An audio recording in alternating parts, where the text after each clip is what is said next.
Hi, folks. Welcome to another edition of Risk Unfiltered. My name is Ken Hackshaw. I am pleased to have, and I think I'll probably muck up her name a little bit, but what else is new? I tend to mess up most individuals' name. Dr. Peart. Am I mispronouncing it or am I getting it right? You're close. Peart. Well, Peart, Dr. Peart. I told you I'll muck it up a bit. Who actually will be sort of like giving away some information here, will be part of our, God willing, all things being equal, part of our lecturing team going forward. But Dr. Peart, welcome to Risk Unfiltered. And so why don't you tell our listeners who are you and from whence you came? Sure. Well, thank you so much for having me. It was a delight to get the invitation to work with you in this capacity. So my name is Dr. Kerriann Peart, and from whence I came is Jamaica.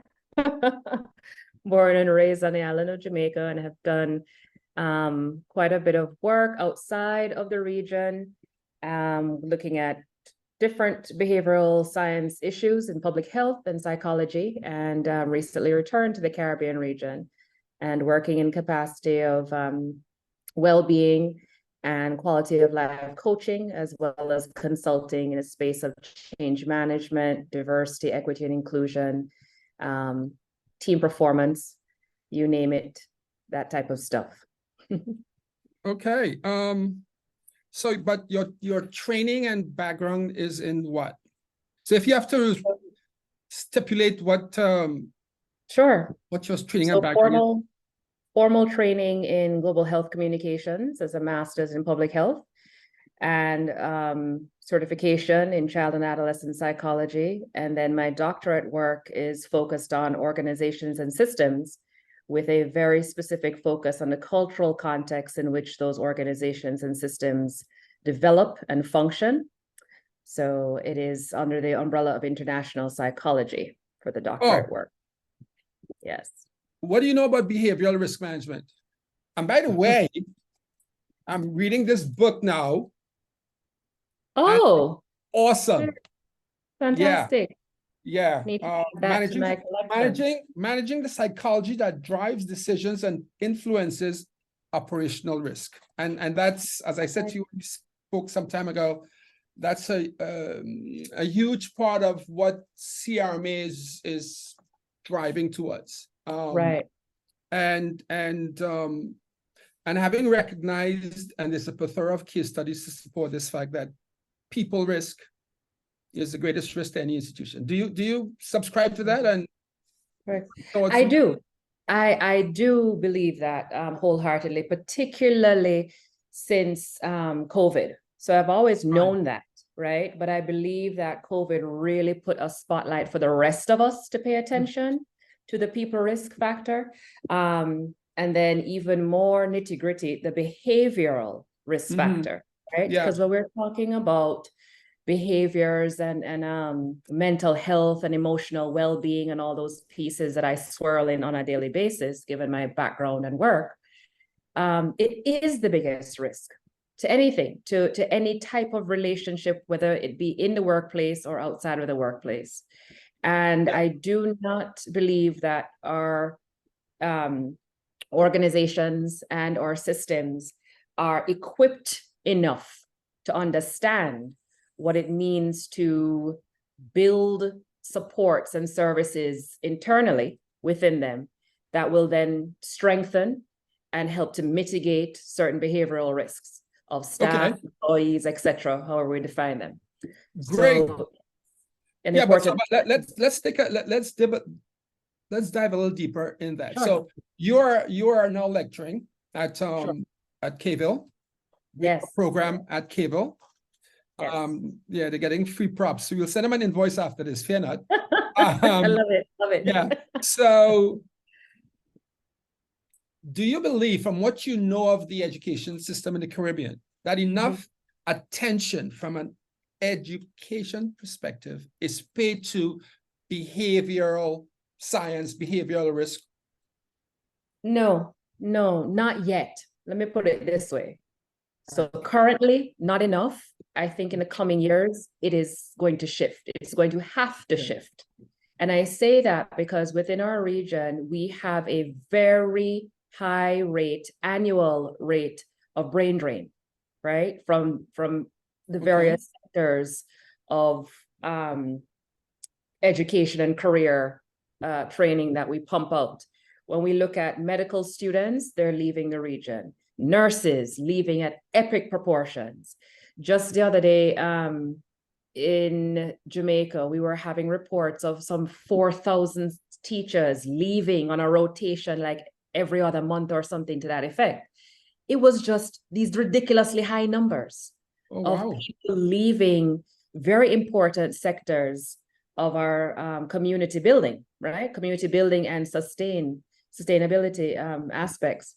So when we see those things happening, for me, it speaks directly to the fact that we're not paying attention intentionally with quality resources and infrastructure to the behavioral elements of our people. So you think that is a factor in their decision to leave, along with compensation and the monetizing of their skill sets? Absolutely. Absolutely. My conversations with colleagues in the arena who do similar coaching work or consulting work to me are seeing a very high level of burnout from, different sectors.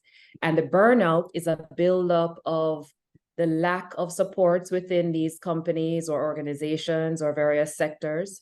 We don't pay attention to signs and symptoms early enough of psychological stress that then led to these shifts in our behaviors that are oftentimes very poor coping mechanisms.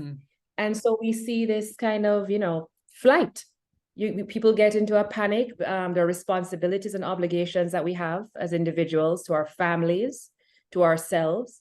And when we do not have safe spaces and well-resourced or well-equipped spaces to conduct our everyday routine pieces of behavior as human beings, we go elsewhere. And it is a very, very serious thing to have to consider, because when companies are looking at, quote unquote, their bottom line, right, they're often looking at the outputs in terms of commodities. So how many products are we putting out this month? How many widgets are we? Right. How many widgets are we actually, putting out and showcasing there? How much revenue are we coming in with and that kind of thing? But never or hardly ever considering the capacities of those individuals who are behind those widgets, right? So it's important to have kind of pull back the curtain a little bit more and consider, how are we as a company, or how are we as a collective, etc., paying attention to the psychosocial components of our employees that lend to these outputs and revenue return that we're seeking? Okay, so let's and that's so and I guess that's why we call it unfiltered. And folks, this is not program. So let's flip that script and bring it into the risk management space, where we want it to be proactive and anticipatory. So what we're talking about is the end game, right? Yes. So things happened, folks get stressed out, and so so how, well, let's stay with that for a second. So how do we then mitigate that? So you spoke a little bit about having proper resources, probably some training, maybe some upskilling for the high risks folks who have a potential to leave, right? So folks in the medical space, teaching and education. So, you can focus maybe the limited resources to those high risk groups of individual that's at risk of going abroad. But interesting, I'm looking at a sentence or a paragraph in the book I'm reading, and it goes like this, and you may or may not know what this means, but COSO, which is a body that drives the construct of enterprise risk management, right? focuses on highlighting the role of risk appetite and risk assessment, but does not stress the deep psychological issues described in this book. And so you have to read it, but what you just said resonated so well with some of the things I want us to chat about, because we can train folks to use a standard, risk standard, methodologies, processes, right? Yes. But there's nothing currently, well, I shouldn't say that, because the program we run through Cable, another free plug, has a behavioral science module in it, right? The role of behavioral science in risk management. Does not focus or does not train or educate. And by the way, there's a difference. One of the things we'll talk about is the difference between education and training. And there's a significant difference, right? Different thing. Yes. So there's not in any of the risk management training that currently exists, and is limited other than what we do. There's nothing about training the mind or the individual, or preparing the individual, the person, to deal with the tasks, be it technology, in this case, cybersecurity. Right. Because in the cybersecurity space, there's a term called adversarial thinking. Have you ever heard of it? I have heard of this. Okay, yes. so it basically means the ability to think like a hacker. Like your adversary. Yeah. So I have colleagues who work in the IT space, many of whom have never heard of this terminology, right? But let's marry what we're talking about with what has occurred for a few minutes. Sure. So in Trinidad and Tobago, for the last couple of weeks, they have had some massive cyber breaches. A lot of companies have been attacked, right? And up to and including the major telecommunications company in the country, TSTT, and others. And I haven't put anything out. I haven't written anything about it, because when I addressed a topic, sometimes I want to say I told you so. You know, and it's not good practice to do so. But having said that,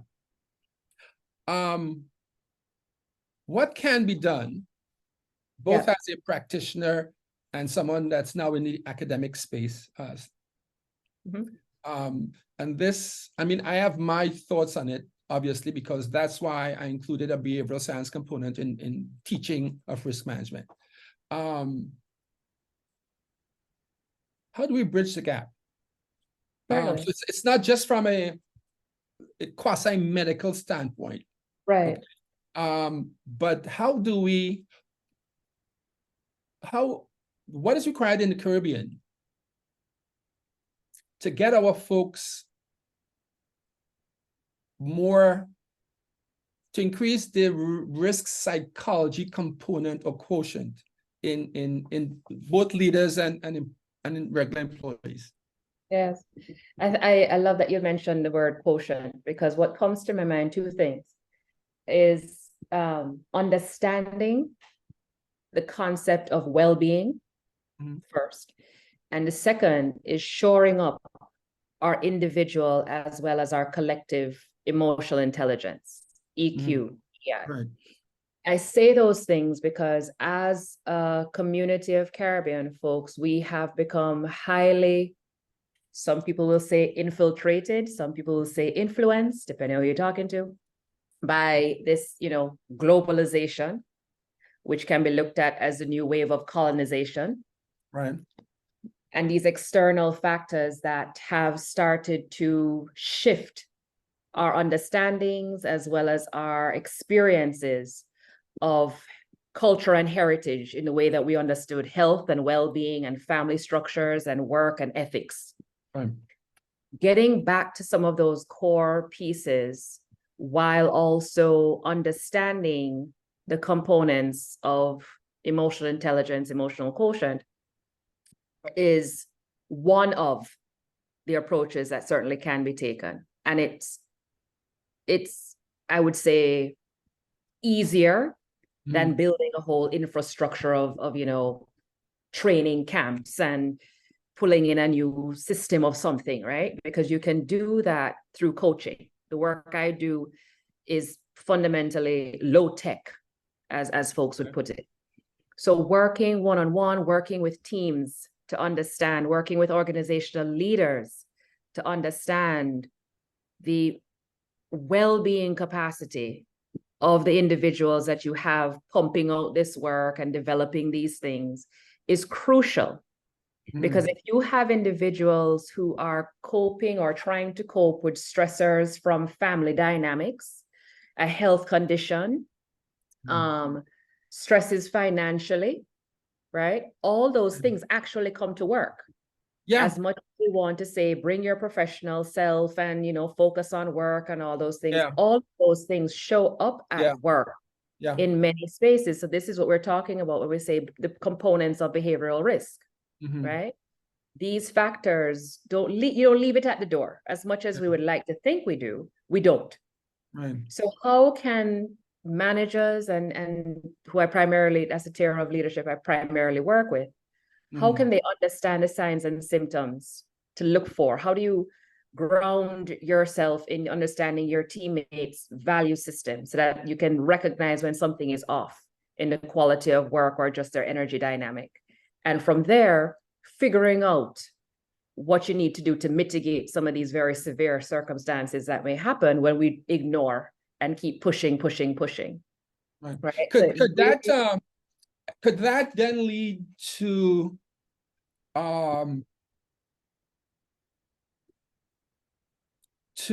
a level of increased use of or deployment of one's bias?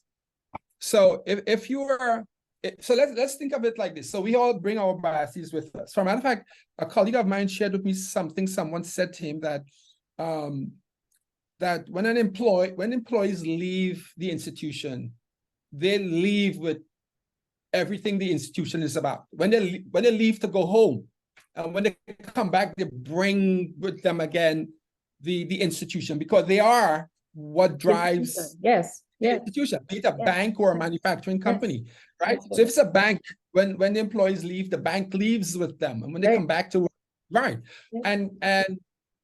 And so that speaks to the importance of doing what you are prescribing and suggesting as well. Okay, that's one aspect. How do we then improve the lot? Now, on an individual level, so you'll meet with clients to try and effect some change. Yes. At an institutional level, how can that be done? How can you incorporate that which you're subscribing or what you're doing when you work on a one-on-one? But how do you institutionalize that? Correct. And it cannot be, if I may, going back to what I said, there's a huge difference between education and training. The institutions focus on so we have a bunch of, my words, educated idiots running around. Right? And so we have well-educated, but not prepared individuals, especially in the space that I operate in, which is risk management space. But how do we institutionalize that which you are prescribing? You know what it is? It's the experiential component. So we can have the education, right, which is generally the book knowledge. Right. Have you the ability to apply and experience the knowledge, right? And when I say experience, reflect on it from a critical standpoint. The critical thinking, I think, is one of those things that's like common sense. It's lost on people. Yeah, I don't even use those terms. Right? Yeah, we can, right? Yeah, they're so lost on people these days.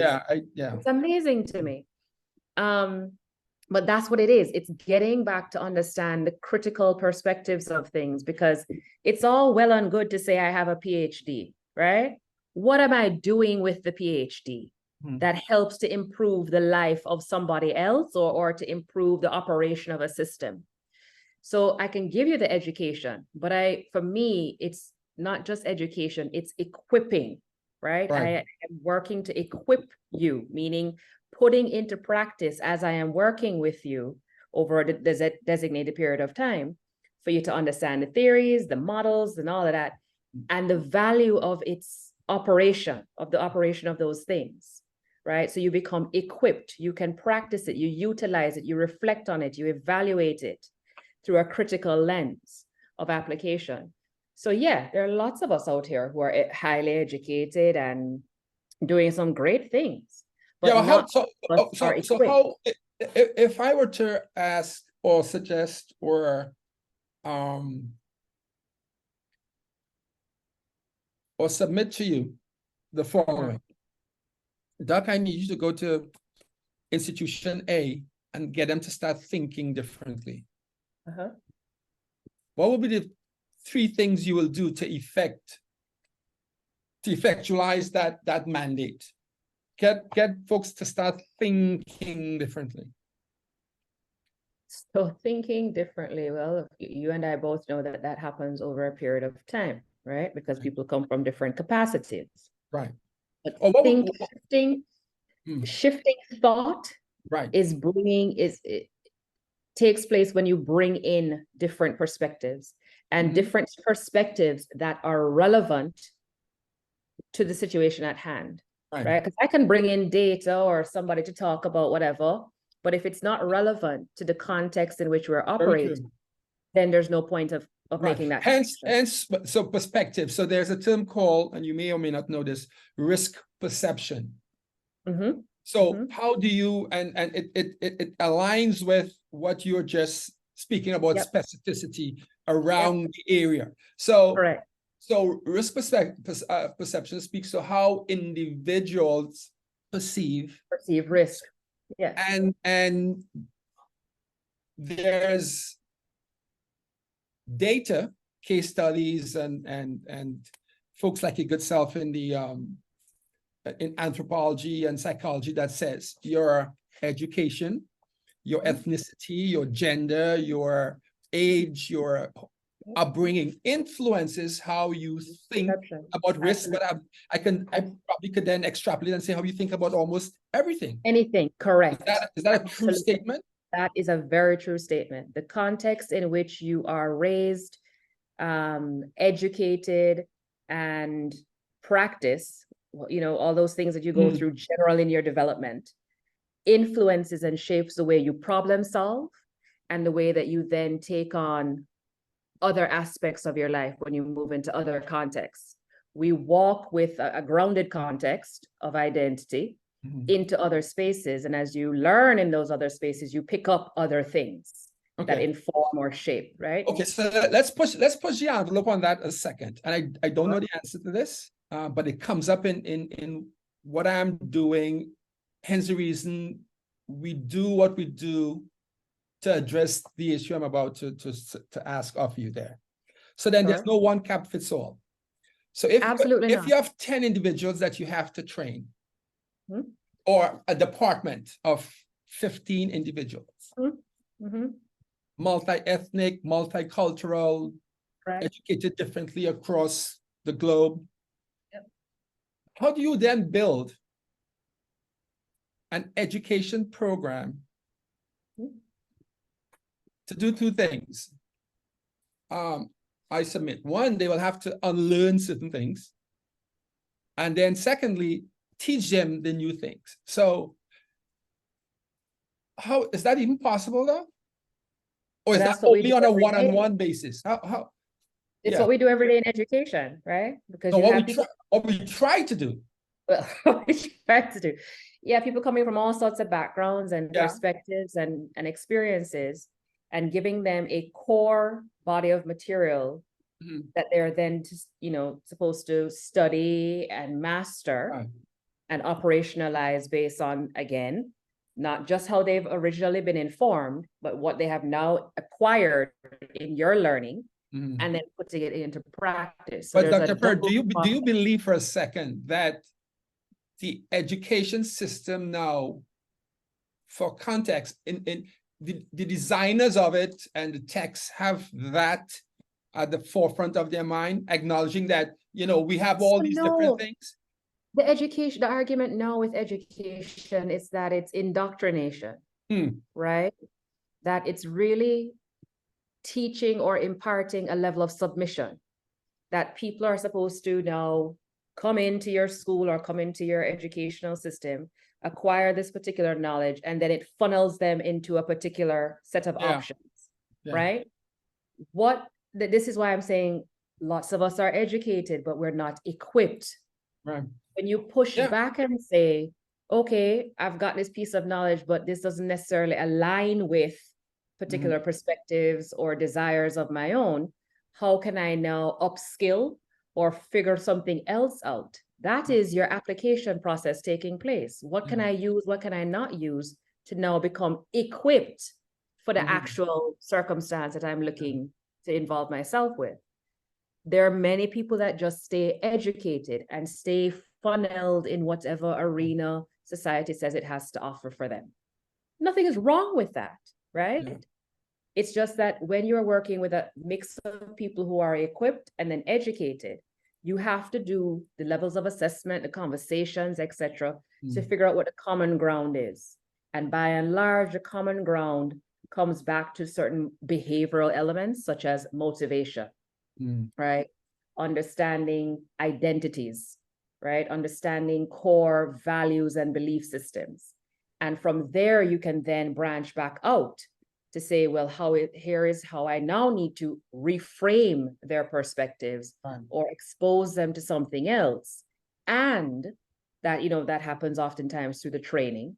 But then the added aspect is this coaching, because you have to then support the person in this new learning.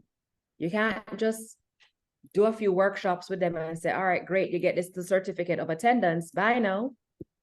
How do you know? Which I dare say is what a lot of institutions Which is what we do. do. Which is what we do. I have a lot of certificates of attendance, right? But I haven't used any of that information because there wasn't any responsibility to necessarily be accountable to applying the learning, right? So in the coaching process that I work with people on is after I have trained you in whatever it is that the client has agreed to be trained in, how are you now going to put this into place as a manager with your team or as a senior leader with your organizational mission and values, etc.? How are you now executing this on a day-to-day, week-to-week, month-to-month, year-to-year basis? And that is where that you mitigate some of those risk issues that we're talking about, and you create that new thinking, right? And you support the new thinking as well. Yeah, because what is pretty instructive, and I personally have identified it in the folks that I who attends the cohort. I don't call them students, I call them participants, because they're all practitioners in their own spaces, right? I mean, CFOs and corporate secs and general managers and stuff, right? So and what's interesting to me, it's so the speak of risk management is both an art and a science, right? The science part of it is I love to observe, and part of the observation, and then I test my observations by asking certain questions, or the folks who come to the cohort has to do a project at the end, a final project, right? And one of the complaints I get every cohort is it's too difficult, the time is too short to do it. To still do it, but something fascinating occurred to me after, and this is about our 8th cohort, Doc. The folks who are more active participants during the cohort tend to fare much better on the project than those who are silent participants, who are there just observing.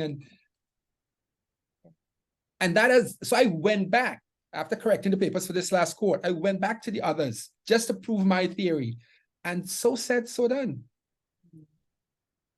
And I don't know. I'll leave it up to the folks like your good self to explain that. But there's a behavioral component to that. Yeah.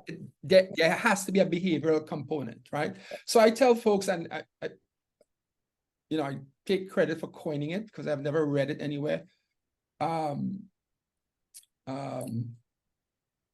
If you can't think of it, you can't act on it. Yeah. So, and I tend to push the envelope when it comes to risk management, because there are about 2 or 3 things that could happen when a risk eventuates. Actually 3: financial, reputational, or injurious. And injurious could be life and or limb. So I don't muck around with it. And you know what, Doc? We don't have the luxury of time. No. And we're living in a Puma crisis. The rate of speed of risk eventuating is such that it worries me. Oh no, it frightens me. It does. And so folks who come and take our program and do our program,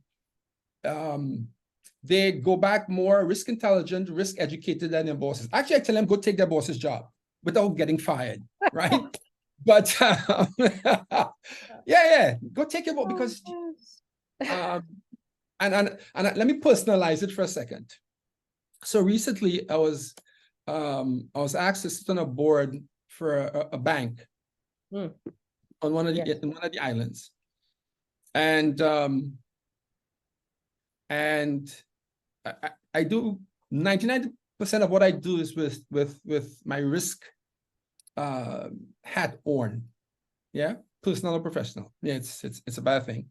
My ex-wife accused me of that, so I own it now. Everything is risk. But we aren't prepared. No. From the ministerial to the institutional to the education. We are not prepared. We are not.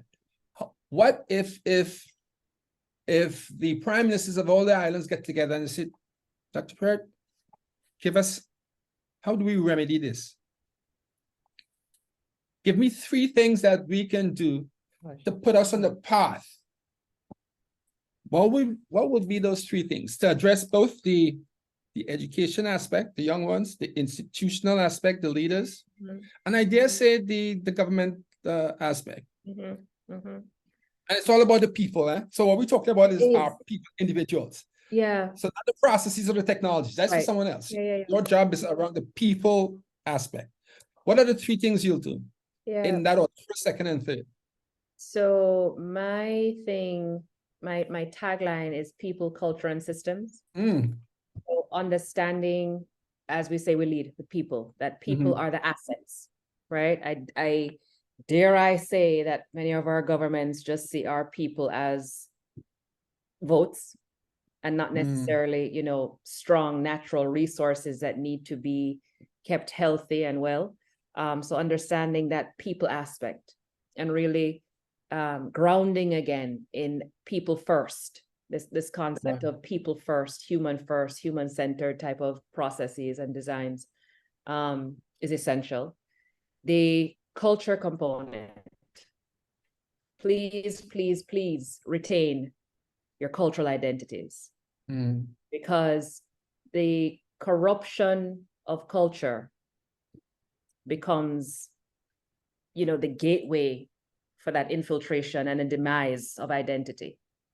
So understanding the value of our cultures and strengthening those and really leaning into those things that make us unique and different is important. And I think for many of us, our governments understand that through the lens of tourism. They don't necessarily understand that through the lens of the collective union of CARICOM. I don't think that that's there, right? So understanding the power that we have in our cultural identity, I think, is paramount. And then third, that system element, understanding that your systems are built off of your assets. Your people make your system. Your human capital. Human capital. You must shore up and understand human Yeah. capital in order for the systems to operate in a cohesive way and in a way that is productive and conducive for the welfare of all, not just for the 1% and 2%, right? It's all. So those are the three avenues that I would, of course, there's a lot more to unpack in each one. Yeah. Those are the three avenues that I elevate and operate with the consciousness of improving that which can be improved. Doc, it was we need to do this again. You let me know when. Too much ground to cover. And I look forward to engaging you as one of the CRMA lecturers, team members. So publicly, I'll say welcome aboard and thank you for accepting to be part of. You'll be beaten down, worn out, not physically, but yeah, you'll be challenged, pushed, engaged. And I know my colleagues are already all over you to do an article for Future Proof. I know. So don't let me follow up with an email because it will be worded a little differently. But yeah, but at your convenience, and I know your bucket is full. Yes, but thank you for taking the time. Thank you. And we will do this again. Absolutely. Sounds good. Cheers.